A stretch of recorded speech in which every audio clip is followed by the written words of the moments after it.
La gauche est devenue le microbiote du capitalisme. C'est-à-dire que c'est la bactérie utile au fait que le capitalisme continue à vivre. Donc, soyez de gauche si vous voulez, soyez anticapitaliste si vous voulez, faites des films anticapitalistes. De toute façon, les gens paieront leur place pour aller voir le film. Vous les mettrez sur les réseaux sociaux, vous fonctionnerez avec les réseaux sociaux pour faire valoir vos idées anticapitalistes. Et au final, le capitalisme vendra ça comme un superbe spectacle anticapitaliste.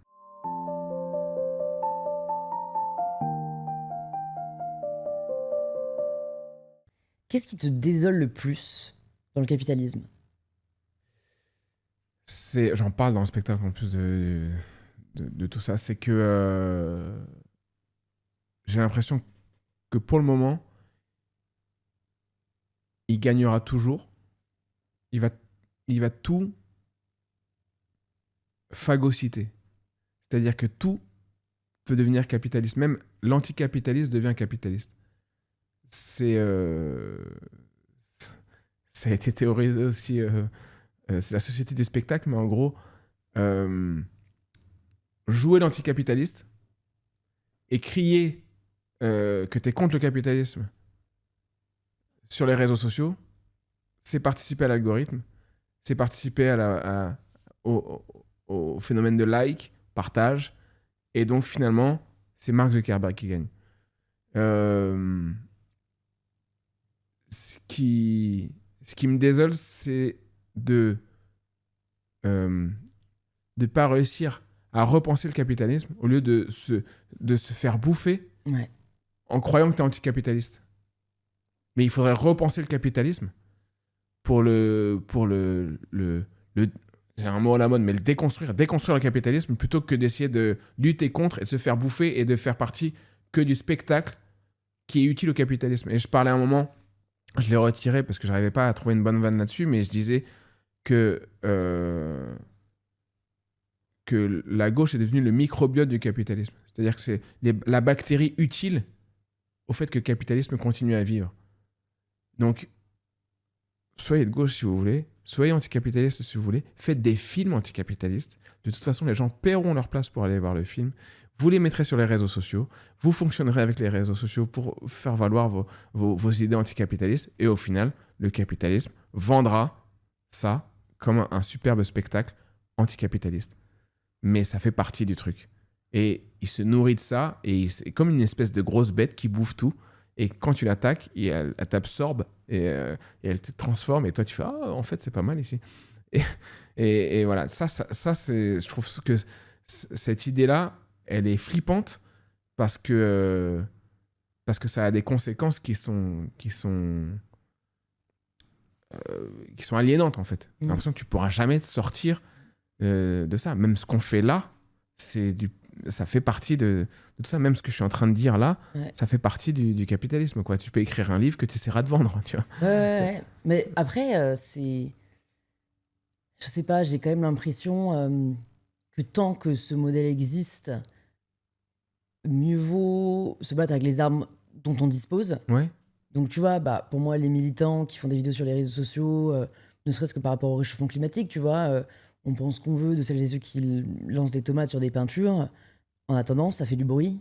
Ouais. Ça sensibilise peut-être plus de gens qui changent peut-être de comportement dans une certaine mesure chez eux.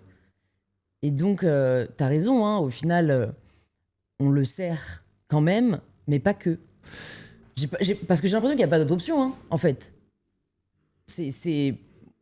Par exemple, moi, c'est l'option que j'ai d'éveiller sur le sujet le plus possible et sur d'autres sujets par ailleurs. Hein. Mais parce que, en fait, ce sont les seules armes dont on dispose tant qu'on est dans un système capitaliste. Ouais, moi, j'ai une autre idée. Vas-y. Une autre option à laquelle je pense en ce moment parce que je voudrais écrire un passage là-dessus et j'ai pas encore trouvé le temps de m'y pencher assez parce que je pense qu'il faudrait que j'aille voir comment ça a été théorisé, mais c'est... je te la partage, j'espère que ça va pas être... ça va pas m'être piqué, mais en gros, on a un pouvoir, c'est de pas acheter. On a le pouvoir de non-achat. On parle beaucoup de pouvoir d'achat. Et tout le monde se concentre sur le pouvoir d'achat, même la gauche se concentre sur le pouvoir d'achat, alors qu'il faudrait se concentrer sur le pouvoir de non-achat. Je prends un exemple. Personne n'a besoin du Nutella. On n'a pas besoin pour vivre de manger du Nutella. On sait que c'est mauvais pour la santé. On sait que c'est mauvais pour l'écologie. Il suffirait juste que les gens disent « Ok, on arrête d'acheter du Nutella. » Pour que le Nutella disparaisse. Ou que vraiment ça change. Et pour moi, pour lutter contre le capitalisme, il ne faut pas consommer. Mais il y a plein de choses. On dit « Comment tu fais pour ne pas consommer tout ?» Non, c'est juste se poser la question, qu'est-ce qu'on est capable de ne pas consommer ? Juste, on arrête de consommer, qu'est-ce qui ne va rien changer si on arrête de consommer ça ? Il y a plein de trucs, si on arrête de les consommer, ça ne changera rien du tout. Il n'y a personne qui va faire qui aura un problème de santé parce qu'on arrête de bouffer du Nutella, en fait. Et le peuple devrait être une menace, devrait prendre conscience qu'il peut redevenir une menace, et pas juste une menace de manifestation où il y a des gens qui sont... où c'est les flics contre les casseurs, ou ouais, mais en fait, les casseurs, c'est des flics. Non, moi, je parle de ne pas consommer. C'est-à-dire, demain, si on fait une journée zéro Instagram, parce qu'on n'est pas d'accord avec le principe d'Instagram, en fait, le problème, c'est qu'on a un problème à se fédérer, en fait. Pour moi, on a un problème, j'en parle souvent sur ce podcast, parce que je trouve que c'est un peu un des sujets de réflexion essentiels pour notre génération, mais c'est la place de la facilité dans nos vies. Oui. C'est qu'en fait, ce que tu demanderait énormément d'efforts de la part de gens qui ne sont pas prêts à les fournir, puisque ça ne leur coûte rien d'acheter du Nutella en ligne, c'est livré devant chez eux, ça arrive à l'heure qu'ils veulent, et le soir même, ils peuvent manger quelque chose qui leur procure du plaisir. Mais... Et pour moi, le vrai bas qui blesse, il est là. C'est que demander à des gens, je sais pas, c'est comme le principe, ou alors il faut une foi derrière, comme le permet le carême ou le ramadan, où tu te restreins, ça demande un certain effort, mais parce que finalement, tu as un sens supérieur qu'on n'a pas pour l'instant. Ouais. Tu vois, moi, j'avoue, demain, on me dit arrête de bouffer du chocolat praliné, parce que franchement, si je passe devant une boutique de chocolat praliné, je tiens peut-être un mois. Au bout d'un mois, je verrais ma voisine en bouffer, je me dirais pourquoi pas moi, et j'en prendrais, et ça sera terminé, tu vois. Moi, je pense pas. Au bout d'un mois, tu diras peut-être, c'est dommage que si je m'y remets.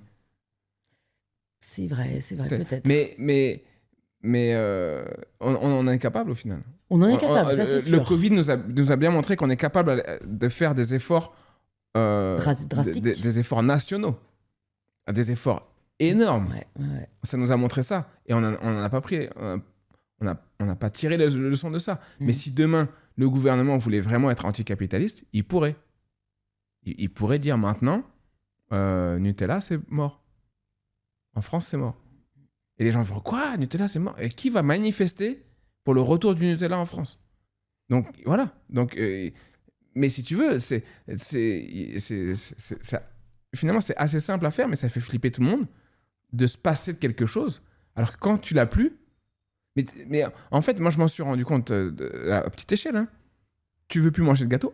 Achète pas de gâteau, il n'y en aura pas chez toi, tu mangeras plus de gâteau. Ce qui est le plus dur, c'est de savoir qu'il y a des gâteaux dans ton armoire. C'est ça qui est dur. Mais si tu n'en as pas, tu vas pas en manger. Et tu seras là, tu vas faire le tour de ton armoire, et puis après, voilà, tu te mangeras un yaourt. Quoi. Mais toute la question, c'est comment sensibiliser au fait que le public a le pouvoir.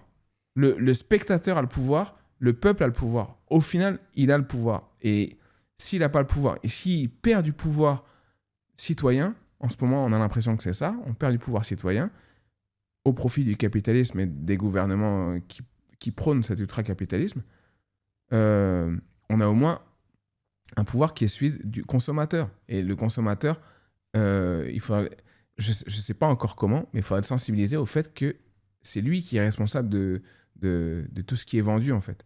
Il faudrait réussir à... Parce que ça a marché, hein, les boycotts. Au Maroc, ils ont déjà boycotté de l'eau.